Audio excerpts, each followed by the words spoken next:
Donald Trump is in very obvious decline, and while the mainstream media often refuses to acknowledge that the man's brain is made of pudding that's leaking out of his ears, or that his hands are covered in bruises, it seems like Donald Trump wants us to talk about Donald Trump's decline, because every time he speaks or tries to walk, as we will see today, it doesn't go too well. And that's exactly what we saw. Donald Trump struggling to walk in the White House is losing it because of that reason, with Carolyn Leavitt and the rest of the press staff jumping to try to cover up Donald Trump's health. We're going to get into it all, but before we do, if I could quickly ask you to leave a like on this video, and if you haven't already and you enjoy our channel, to hit that subscribe button, because it goes a long way in supporting our work. Now, before we get into how bad Donald Trump's physical health clearly is and why those kinkles are more of just an eyesore, I want to start with how Donald Trump's memory is clearly fading when he was asked about Melissa Hortman right here. Do you think it would have been fitting to lower the flags to half-staff when Melissa Hortman, the Minnesota House Speaker, was gunned down by an assassin as well? I'm not familiar. The Minnesota House Speaker, a Democrat, who was assassinated this summer. Well, if the governor had asked me to do that, I would have done that. But the governor of Minnesota didn't ask me. I didn't. I wouldn't have thought of that, but I would have if somebody had asked me. People make requests for the lowering of flag, and oftentimes you have to say no because it would be a lot of lowering. The flag would never be up. Had the governor of Minnesota asked me to do that, I would have done that gladly. And given the killing of course, the man who is trying to exploit Charlie Kirk's death for every little bit of political gain he can possibly get out of it does not care about a Democratic lawmaker who was struck down in her house. For that very reason, because she is a Democratic lawmaker, Donald Trump does not care. He's a man who consistently threatens blue states with withholding disaster relief, not recognizing that there are people who voted for him in those blue states, or the more basic level that there are people in those states, the sick individual that Donald Trump is. No, of course he doesn't care. So it leads you to believe one of two things. Either the White House staff, who clearly wrote the post that Donald Trump made on that day about Melissa Hortman, never told him because they knew he wouldn't care, or he cares so little that he has completely forgotten because his memory is broken. But I think it is such an important thing to highlight in this moment when we hear so much outrage from the conservatives about political violence and say that it's the fault of the left. But when a radical right-wing lunatic who voted for Trump, it was a big supporter of his, struck down a Democrat, they don't care. Look how much they didn't care on Fox. It wasn't school indoctrination. Carrie Lake went off on that. He was in an online apprenticeship program at Dixie Technical College, which I don't think was changed. I would just note the family said he changed. But they didn't say when he changed. Yeah. I'm just saying we need more information before you Charlie smear. Kirk at a dinner. We don't need more information. Really? Yes, we don't need it. What is interesting here is why is only this happening on the left and not the right? That's all we need to know. What about There's absolutely no cognitive... What about Melissa Hortman that we just talked about? You want to talk about Melissa Hortman? Did you know her name before it happened? None of us did. None of us were spending every single day talking about Mrs. Hortman. I never heard of her until after she died. So she doesn't matter?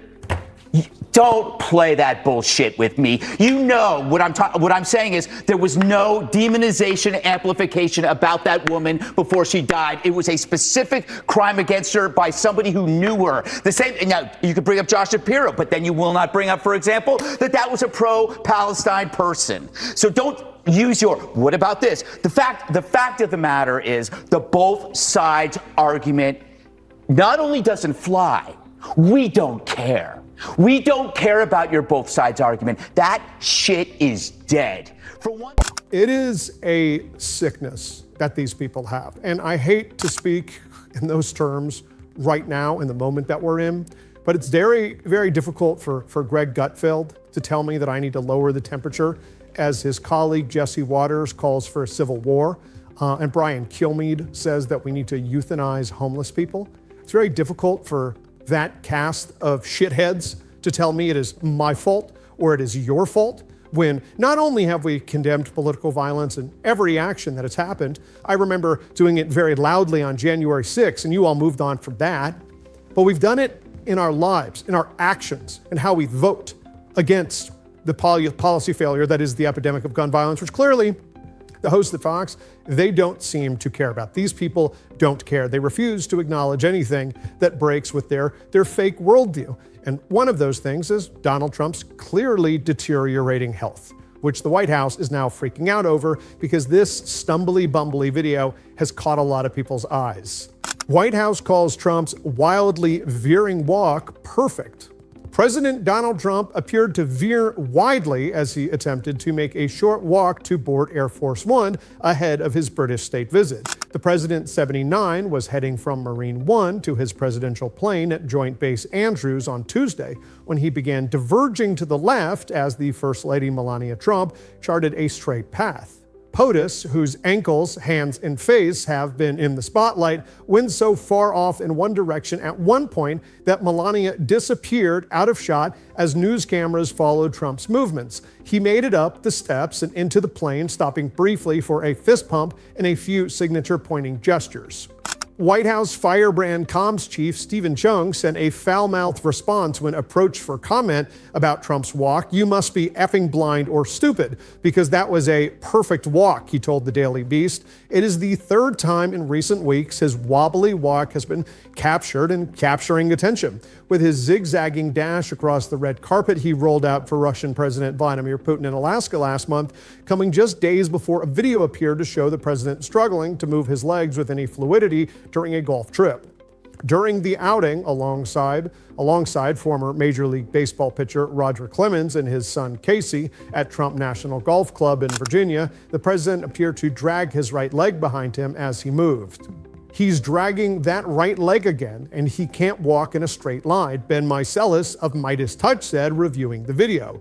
It comes as commentators continually scrutinize the president's health, reoccurring bruising on his right hand and a recent droopy face on show during a 9/11 memorial last week have done little to silence the critics. Despite persistent speculation, the White House has consistently maintained that there is no cause for concern. Press Secretary Carolyn Leavitt previously waved off the bruising on Trump's hand as minor soft tissue irritation caused by frequent handshaking and the use of aspirin, which is taken as part of the standard cardiovascular prevention regime. It comes after Trump was diagnosed with chronic venous insufficiency, an issue which occurs when leg veins don't allow blood to flow back up to the heart, causing it to pool in the lower limbs. So it's not just the ugly cankles. The cankles are causing Donald Trump to not be able to walk straight, which is no surprise. The man is in clear cognitive decline. But again, the mainstream media has become so numb to Donald Trump's complete failures as it comes in the cognitive department that they've ignored it. This is just Trump being Trump.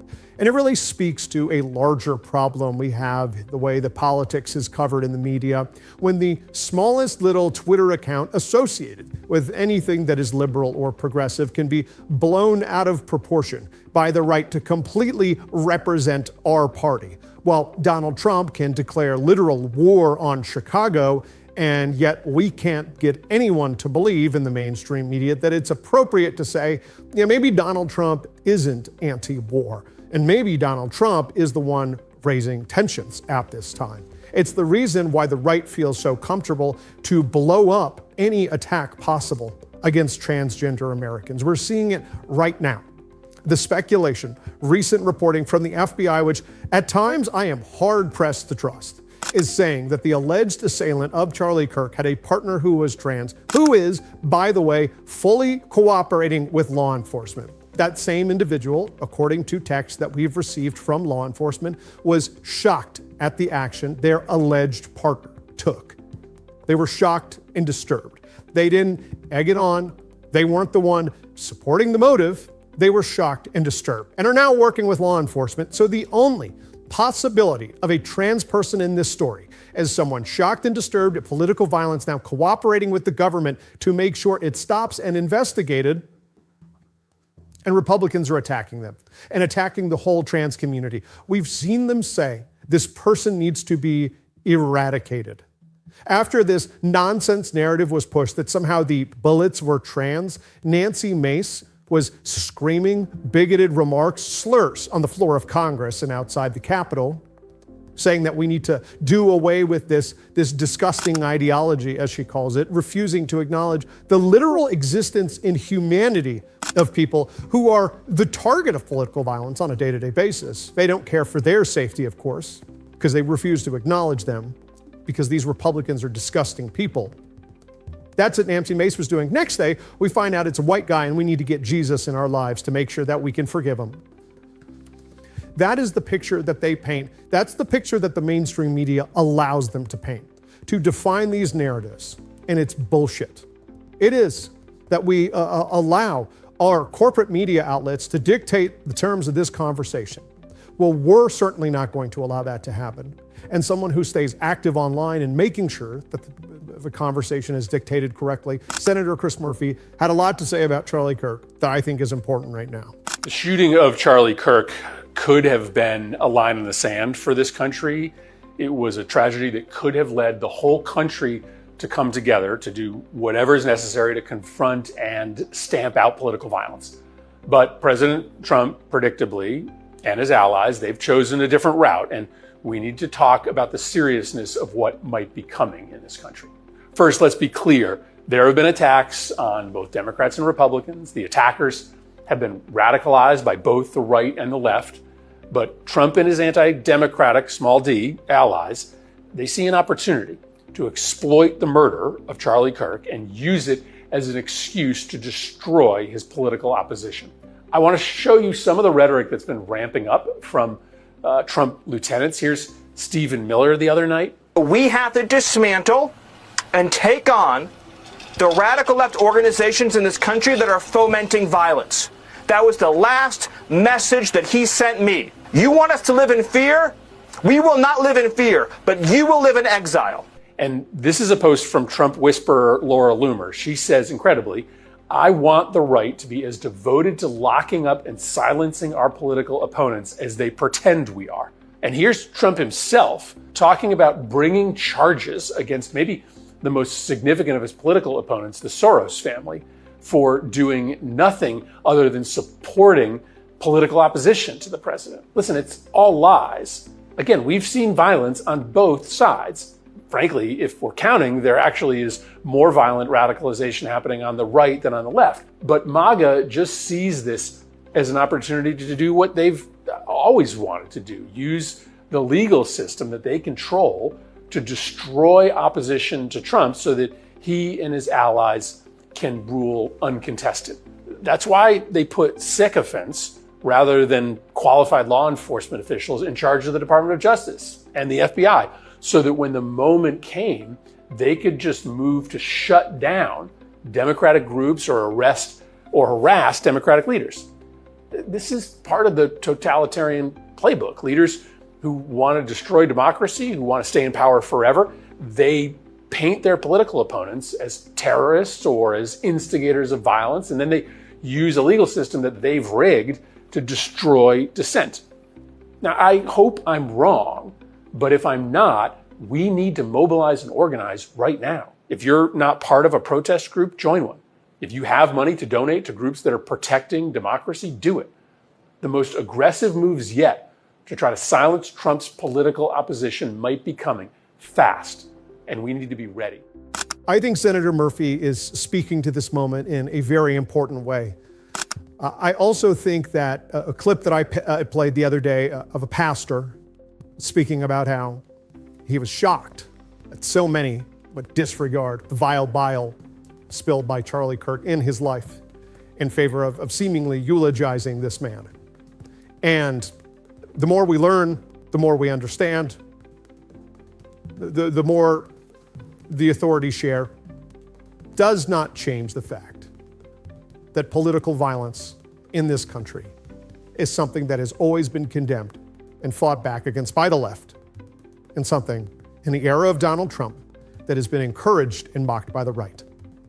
And that these individuals who spew this hate contribute toward it every day. That does not change.